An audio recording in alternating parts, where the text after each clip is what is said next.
Ferrari breakdown. Make your chauffeur get high. Smash up your stretch rolls up on Rodeo Drive. Off to the breaking back to others where you got all your bucks. Till we make the revolution, I just hope your life sucks. All my people in the place, throw your fist in the air. All my down motherfuckers, let's get up out of your chairs. All my real down people, we got love for you here. 100 Little Curses from Street Sweeper Social Club. This is Democracy Now!, democracynow.org. I'm Juan Gonzalez. On Monday, we played an excerpt of Amy Goodman's interview with guitarist Tom Morello of Rage Against the Machine in the context of former House Speaker Newt Gingrich's comments on President Obama and Kenyan anti-colonialism. Well, today, as part of our ongoing series on music and resistance, we'll play the full interview. Last month, Amy interviewed Tom Morello and Boots Riley of the Coup just before they performed at the Rock the Bells Festival. They're in a new band together called Street Sweeper Social Club.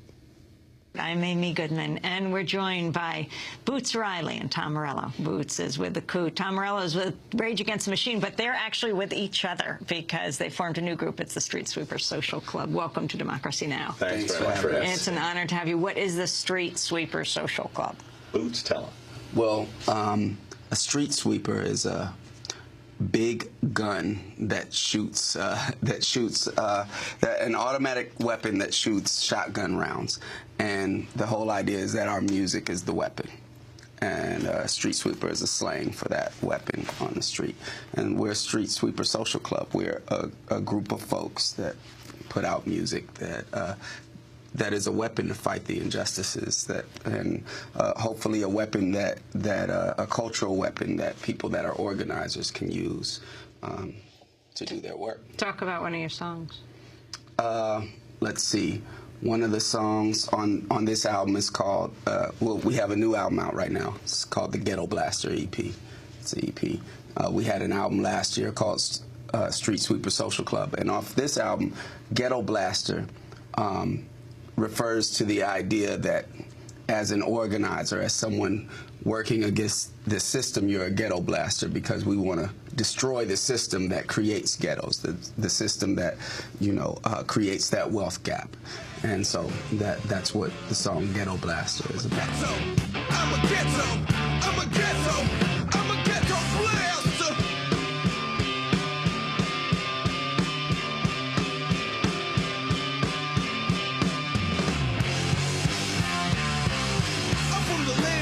Labor that planted the planet of black and red, screaming over Canada.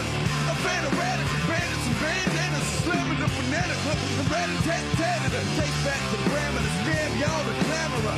The damn ladder, the grab for Excalibur. Not a rap battle, the buster and Excalibur. Catch the programming, not just my pentameter.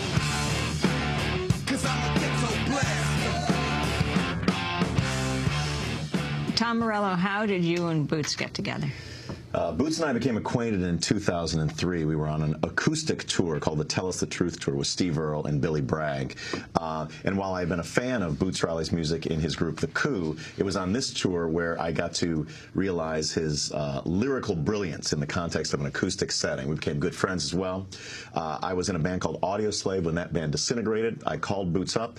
I took him out to an inexpensive Brazilian dinner. And at that dinner, I told him, we are in a band together. It's called Street Sweeper Social Club. It's going to be revolutionary party jams. And I handed him a cassette tape of about 20 musical ideas, and I said, start writing. Now, poor Boots had hardly time to digest his plantains, and he had to start looking for a cassette deck to play that thing to begin writing the songs. But really hard to find. It was very difficult to find. That was the bar for his inclusion into the social club, but he managed to do it, and we've been a group ever since. What was the first song you wrote? Somewhere in the World It's Midnight.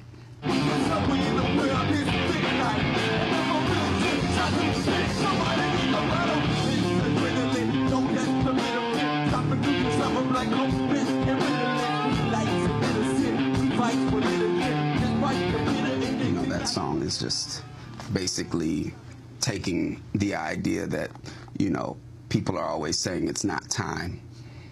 We're not ready to struggle. We're not at that point where we can do this. We can build a mass movement, and it's saying, look, all of these things are going on all over the world somewhere, and it's time to take a stand right now. I mean, basically the same thing all of my songs say.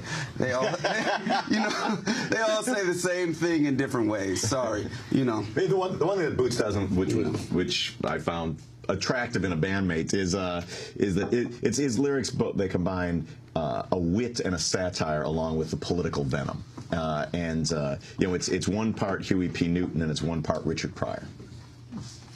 So, talk about your organizing, and you're both organizers. Boots, you came out of organizing. Tom, you're doing it right now. Both of you are. In Oakland, you're doing it around Arizona. This is Tom Morello for Soundstrike. Soundstrike is encouraging all artists and musicians to boycott the state of Arizona over the passage of SB 1070, the racist law that is basically a version of softcore apartheid. And we're trying to get that law off the books by bringing as much economic pressure to bear on the state by withholding our creative and commercial services from the state of Arizona, encouraging all artists and musicians to join us. Street Sweeper and myself were part of the Soundstrike movement in Arizona that was founded by Rage Against the Machine frontman Zach De La Rocha. And, you know, it's part of the international movement to attack this festering racist legislation, which we are afraid may go viral to other states as well. And to, you know, to use what power and voice we have as musicians to let our audience know that we're not going to be complicit in it. And so artists have been, you know, from actors like Chris Rock to directors like Michael Moore to a rainbow coalition of musicians, both domestically and internationally, have vowed to boycott Arizona until that legislation is put to bed once and for all. And while we're all in favor of immigration reform that treats everyone involved, that respects everyone's opinion, treats everyone involved with the humanity and dignity they deserve, this legislation must not, this racist legislation must not stand. We're going to do what we can by withdrawing our economic power from the state of Arizona until it's changed. And what response have you gotten? Well, I mean, the response is has been great among musicians. A lot of, you know, surprisingly, people have come out of the woodwork from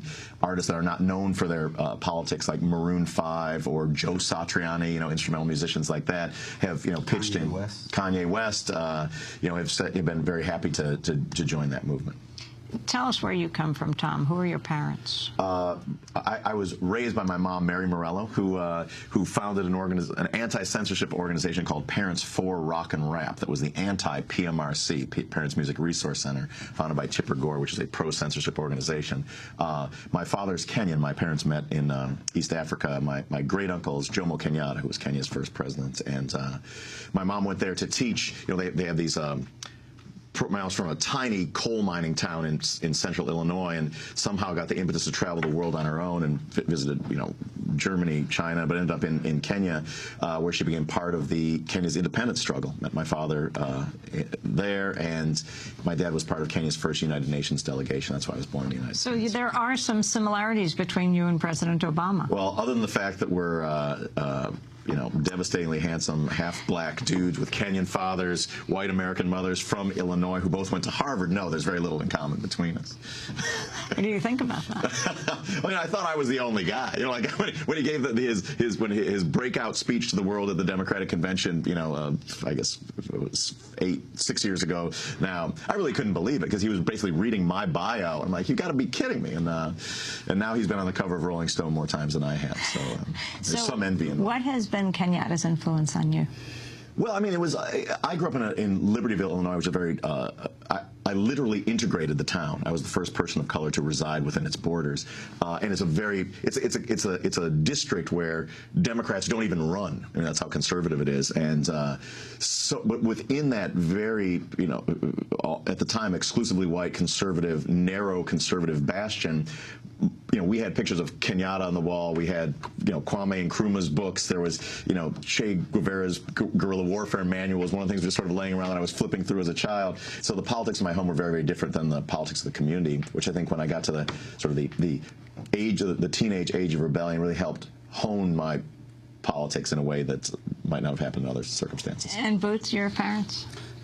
My parents were organizers. They were, my father started out in the civil rights movement in the NAACP as an organizer in the in Durham, North Carolina.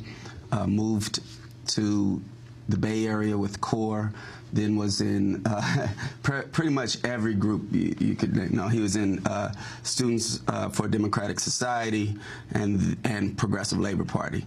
And So one thing that Boots and I share is we're the least